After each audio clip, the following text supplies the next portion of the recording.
Hello everyone, welcome back to my channel. Today, we'll be taking a look at the Papo 2023 Kronosaurus.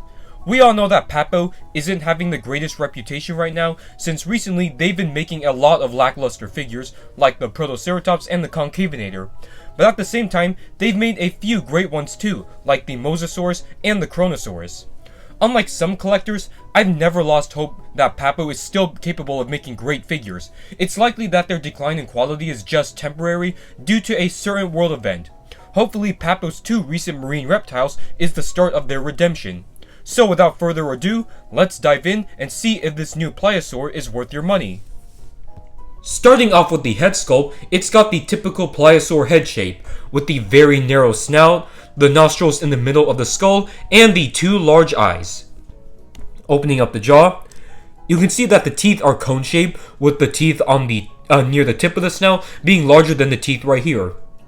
Inside of the mouth, there's the holes where the nostrils are, the throat, and of course the tongue. Going down the model, there's all of these small, nicely sculpted scales across the figure. These scales are very similar to the scales on their theropod dinosaurs. And on the back, there appears to be ridges. And then going down the tail, you've got a round tail fluke. And if you look closely, there's many barnacles on the flippers, and as well as the underbelly. I really like how some of these recent marine reptile figures have barnacles. I mean, if modern day marine mammals can have barnacles, why can't the marine reptiles? So on the underside, there's the pectoral muscles, and of course, the cloaca. And here's a quick look at the model from the other side. Scientific accuracy wise, this model really isn't that bad. If you look at the teeth, they are held vertically inside the mouth and not interlocking and splayed out like what most pliosaur depictions show. And there's also the gap in the upper jaw. The Collectae and PNSO Kronosauruses do not have this feature. And the head is also proportionally huge, and it's got the accurate counter shading colors. For the inaccuracies, I will say that the tail seems to be too flexible, the flippers seem to be too short, and of course the shrink wrapping, which is very apparent on the torso and on the skull. But then again, this is Papo. They don't really strive for accuracy, nor do they label their figures as educational.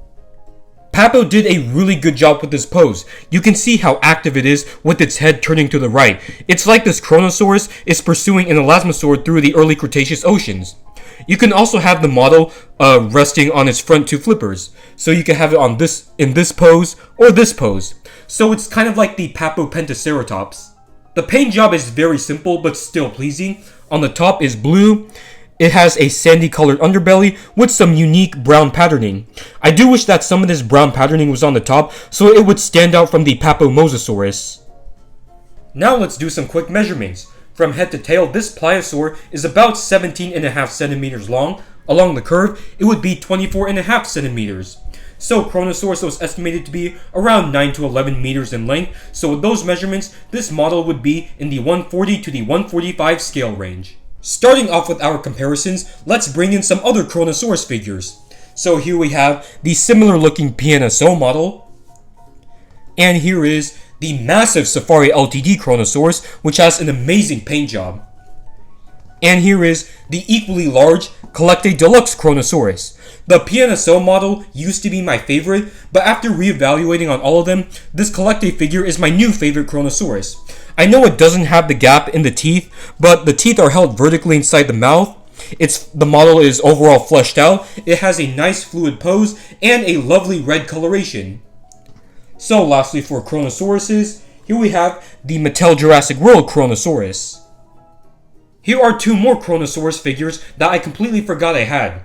This one is from one of those unknown Chinese companies, though it's still decent. And here is the old Carnegie Collection figure.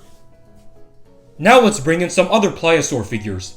Here we have the Safari LTD Liopleurodon, the Toyway Walking with Dinosaurs Liopleurodon, the Invicta Liopleurodon, the Collectae Deluxe Pliosaurus, and the Bristol Museum Pliosaurus carpenteri. Here we have the Papo Mosasaurus, and I really love how similar their poses are. I'm not sure if this was done intentionally. Here is the Papo plesiosaurus from 2010, and you can see how much Papo has improved with their marine reptiles. And don't even get me started with that Tylosaurus. Let's bring in some other prehistoric marine creatures that were released this year. Here we have the beautiful Collecte Deluxe Mosasaurus. Here is the Collecte Shastasaurus, the Collecte Anomalocaris, and the Howlonggood Megalodon. Last but not least, here is the Kronosaurus next to the Collecte Xiphactinus and the Collecte Mini Xiphactinus. Well, there you have it, everyone. That was my review on the Papo Kronosaurus. Overall, I'm going to give this a 9.5 out of 10. It is an absolutely fantastic figure from this company. Definitely a contender for my all-time favorite Papo prehistoric animal. It feels like it came right out of the golden age of Papo. It could have been a little bit bigger, but there are enough positives like the sculpt and the paint to look past it. Hopefully this Kronosaurus is a sign that Papo will release more great dinosaurs in the future. If you want one for yourself, you can get it off of Everything Dinosaur. I'll put a link down below in the description. So if you guys enjoyed this review, leave a comment down below, like and subscribe, it really supports my channel. And I will see you all in the next video.